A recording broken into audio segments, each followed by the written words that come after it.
আমাৰ বড়োলেণ্ডৰ ছেক্ৰেটাৰিয়েটত আমাৰ CM ডাঙৰীয়াৰ কনফাৰেন্স হলত আগন্তুক যেটো অসম বিধানসভা ইয়াত হ'বলৈ গৈ আছে বাজেট সেশন তাৰ কাৰণে ইয়াৰ ব্যৱস্থাপনা আমি কেনেকুৱা কৰিব লাগে তাৰ বিষয়ে আজি আলোচনা কৰি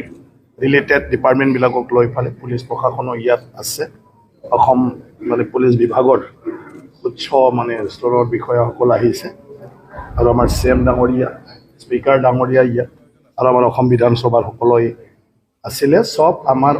অসম বিধানসভা বহিব পৰা এতিয়া যি বিধানসভা কক্ষ লাগে এইটো সম্পূৰ্ণ সব আমাৰ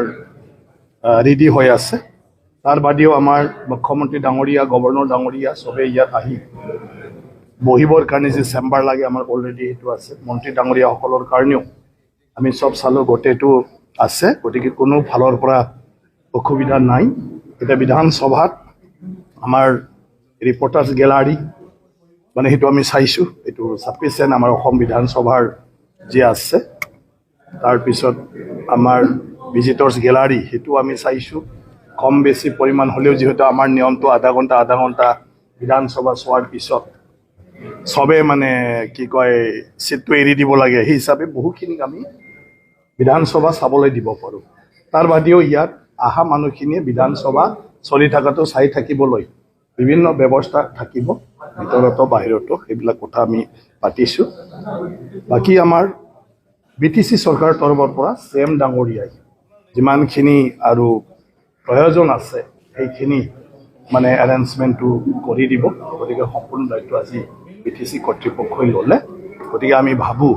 যে 17 ফেব্ৰুৱাৰীত হ'বলগীয়া যেটো বাজেট সেশনৰ প্ৰথম দিন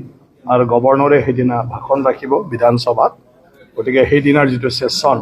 ভালে হৈ যাব সেইদিনা আৰু এটা টপিকৰ ওপৰত ডিবেট হ'ব আৰু ডিবেটৰ বিষয়টো অলৰেডি আমি ডিসাইড কৰিছোঁ যে শেডুল এৰিয়াৰ উন্নয়নৰ বিষয়ৰ ওপৰতে চৰকাৰৰ পৰা কেনেকুৱা সাপোৰ্ট দিব পাৰে কেনেকুৱা ব্যৱস্থা কৰিব লাগে সেইবোৰৰ ওপৰত বিধায়কসকলে তেওঁলোকৰ মতবিলাক দাঙি ধৰিব আৰু এই হিচাপে চৰকাৰক আমি দৃষ্টিগোচৰ কৰোঁ তেওঁলোকক ইমপ্লিমেণ্টেশ্যনৰ কাৰণে ৰিকমেণ্ড কৰোঁ আৰু সেইটো হোৱাৰ পিছত চৰকাৰে বিহেতু ব্যৱস্থা লয় গতিকে সেই বিষয়টো ইয়াত আলোচনা হ'ব সেইটোৰ ওপৰত বিধানসভাত ইতিহাসত এটা ঐতিহাসিক দিন হ'ব যে অহা 17 ফেব্ৰুৱাৰীত প্ৰথমবাৰৰ কাৰণে অসম বিধানসভা আমাৰ দিছপুৰৰ পৰা আহি কোকৰাঝাৰত হ'ব আৰু ইয়াৰ দ্বাৰা এটা পজিটিভ যেটো আমাৰ বাতাবৰণ বড়োলেণ্ডত এতিয়া যেটো আহিছে এটা শান্তি আহিছে ভাল পৰিৱেশ আহিছে এটো স্থায়ীভাৱে অনাগত দিনত হেতু আমাৰ অঞ্চলত যাতে শান্তি থাকে নিৰাপত্তা থাকে ইয়াৰ কাৰণে আজিৰ এই যে প্ৰিপাৰেচন হেতুৱে আমাক বহুত উৎসাহিত কৰিব আৰু আনপিনেদি ডেভেলপমেন্টাল যেটো আমাৰ আজিৰ যেটো অৱস্থা যে ইনফ্ৰাষ্ট্ৰাকচাৰ আমাৰ অলপলীয় হ'ল আৰু বাকিখিনি কাম অসমৰ মন্ত্ৰীসকল আহিব গভৰ্ণৰ ডাঙৰীয়া আহিব সকলো আহিব MLA আহিব সকলো দেখিবলৈ পাব গতিকে বড়োলেণ্ড অঞ্চলটো অইন এটা অঞ্চলৰ নিচিনা ভাল এটা পৰিৱেশ আহিল নৰ্মেলসি আহিল আৰু ইয়াত সকলো দিশৰ পৰা উন্নয়নৰ কাৰণে আমি প্ৰস্তুত হৈছো তো এই কথাখিনি বাৰ্তাখিনি আমি দিব বিচাৰিছো আৰু অসম আৰু বড়োলেণ্ড যেটো নেকি আগৰ যেটো আমাৰ গোষ্ঠীগত কিছুমান সংঘাত জাতিগত সংঘাত বিভিন্ন সমন্বয়ৰ ক্ষেত্ৰত যিবিলাক অলপ চলপ অসুবিধা হৈ আছিলে এই বিধানসভা অনুষ্ঠিত হৈ যোৱাৰ পিছত সমগ্ৰ জাতি জনগোষ্ঠীৰ লগতে বড়োলেণ্ড কাউন্সিল এৰিয়াৰ যিমানখিনি জনগোষ্ঠী আছে আৰু অসমৰ বাকি জনগোষ্ঠী যিখিনি আছে বাকি পাৰ্টত ইয়াৰ মাজৰ এটা সমন্বয়ৰ এটা ডাঙৰ বাৰ্তা ডাঙৰ এটা মেছেজ হিদিনা সবে পাব গতিকে আমি খুব উৎফুল্লিত হৈছো কাৰণ অসমৰ হাইয়েষ্ট সিদ্ধান্ত লোৱা বডিটোৱে হৈছে এছেম্বলি আৰু সেই হাইয়েষ্ট বডিটো আহি কোকৰাঝাৰত বহিব ইয়াত আলোচনা কৰিব আৰু আমাৰ অধ্যক্ষ ডাঙৰীয়াই কোৱাৰ নিচিনা 6 শিডিউলৰ ওপৰতো আলোচনা কৰিব সো হিটো ইয়াতকে ডাঙৰ আৰু আমাৰ কাৰণে বেলেগ মেছেজ নাই আমি কাউন্সিল হিচাপে বহুত কথাক লৈ ষ্ট্ৰাগল কৰি আছো উন্নয়ন ইটো যেতিয়া সিদ্ধান্ত লোৱা মানুহবিলাকে আহি ইয়াত এছেম্বলি বহিব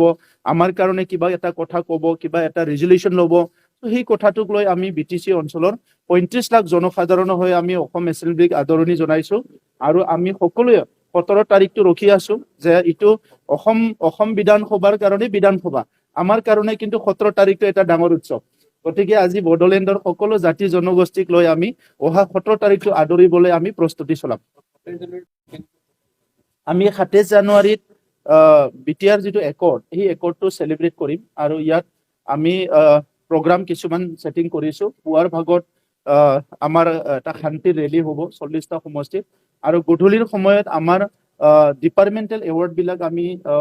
আমাৰ বৰ্ষপূৰ্তিত দিয়া নাছিলোঁ, কিন্তু সিদিনা আমি আমাৰ 40টা ডিপাৰ্টমেণ্টেল এৱাৰ্ডবিলাক সম্বৰ্ধনাবিলাক আমি সিদিনা 3টা বজাৰ পিছত কালচাৰেল কমপ্লেক্সত দিয়া হ'ব। আৰু 28 তাৰিখে অসমৰ মুখ্যমন্ত্ৰী ডাঙৰীয়াৰ উপস্থিতিত আমাৰ ইতিমধ্যে নিৰ্মিত হোৱা PMMCLA কোৱাৰ্টাৰৰ সিদিনা অপেনিং হ'ব। আৰু তাৰ পিছত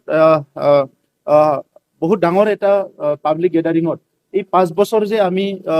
হ'বলৈ গৈ আছে আমাৰ